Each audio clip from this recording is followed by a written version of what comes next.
All right, let's talk about something that I bet feels way too familiar. You're putting in all the hours, right?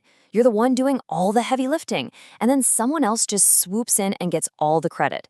It's that classic office story, and today we're going to break down exactly why it happens.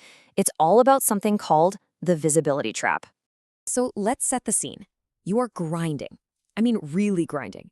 It's late. You've stayed late every single night this week. Everyone else's Slack icon has gone gray, but not yours. The office is dead silent, and you're the only one left, just pushing, pushing, pushing to get that project done. And listen, it's not even just your own work you're doing. Nope, you've basically become the team's firefighter. You're quietly going in, fixing everyone else's mistakes, cleaning up those messy spreadsheets they left behind, rewriting that sloppy code, all just to make sure the whole thing doesn't completely fall apart. And the whole time, what are you doing?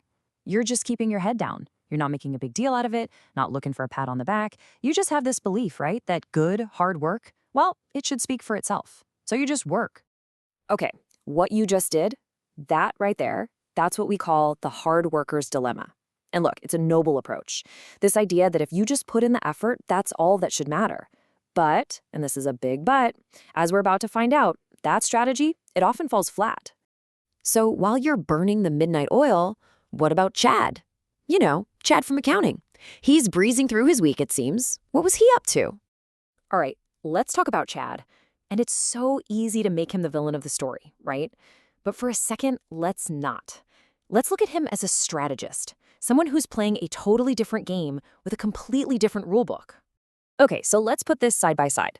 On one hand, you've got your week, staying late, fixing mistakes, head down, quiet work, pure grind.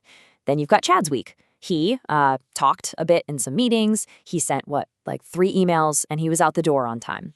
I mean, on the surface, it looks like there's no comparison in the effort department, right?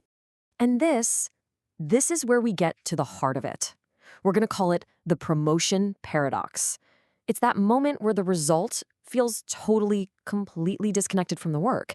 And honestly, it just doesn't feel fair at all. So the email goes out. The announcement is made, there's a new senior manager, and after all your hard work, all those extra hours you put in, come on, guess who got it? Yeah, you know it was Chad. And that feeling in the pit of your stomach, that frustration, it is 100% valid. But here's the thing, the question isn't really why him. The much better question is how. Okay, so let's actually unpack this. Let's figure out what really happened here by looking at something called the visibility game. We're shifting from just telling a story to understanding the strategy behind it. Because here's the secret. It's not just about what you do, it's about what the important people see you do. Now, this next part might be a little tough to swallow, but it is the absolute core lesson. Hard work isn't the whole game. Think of it like this. Hard work gets you in the door. It's the price of admission. It's essential, but it's not the thing that makes you win. The game is so much bigger than just the work. So what is this other part of the game then? It's visibility. And let's get a really clear definition here. Visibility is the strategic practice of making sure your wins, your contributions, your value are actually seen and understood by the people making the big decisions. And listen, this isn't about bragging. It's about strategic communication. Okay, so with that in mind, let's go back to Chad. See, he didn't work harder. He just worked smarter when it came to visibility. So how did these tiny little actions end up having such a massive impact?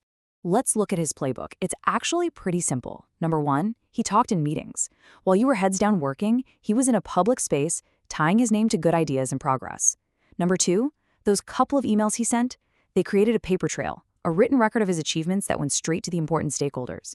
And number 3, this is the kicker, leaving on time. That didn't look like laziness to management. It looked like confidence, like efficiency.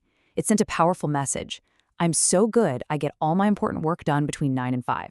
Okay, so that's the breakdown of how it happened. But just knowing that isn't enough, right? What really matters is what you do with this info. It's time to think about your next move. How do you turn that frustrating feeling into a seriously powerful new strategy for yourself? The very first thing you have to get is this. The game is not just about the work. It's not just about how good your work is or how much of it you do. That's only part of the equation. The other part, and it's just as important, is making sure that work gets seen. You have to create a story, a narrative, around what you're contributing. That way, when promotion time comes around, your name isn't just on the list. It's at the very top. And that's really what this all boils down to. This isn't about telling you to stop working hard or to become someone you're not, to become Chad. It's about adding a smart, strategic layer on top of all that great work you're already doing. So the question I want to leave you with is not, am I working hard enough? The real, crucial question you should be asking yourself is, who is seeing my work?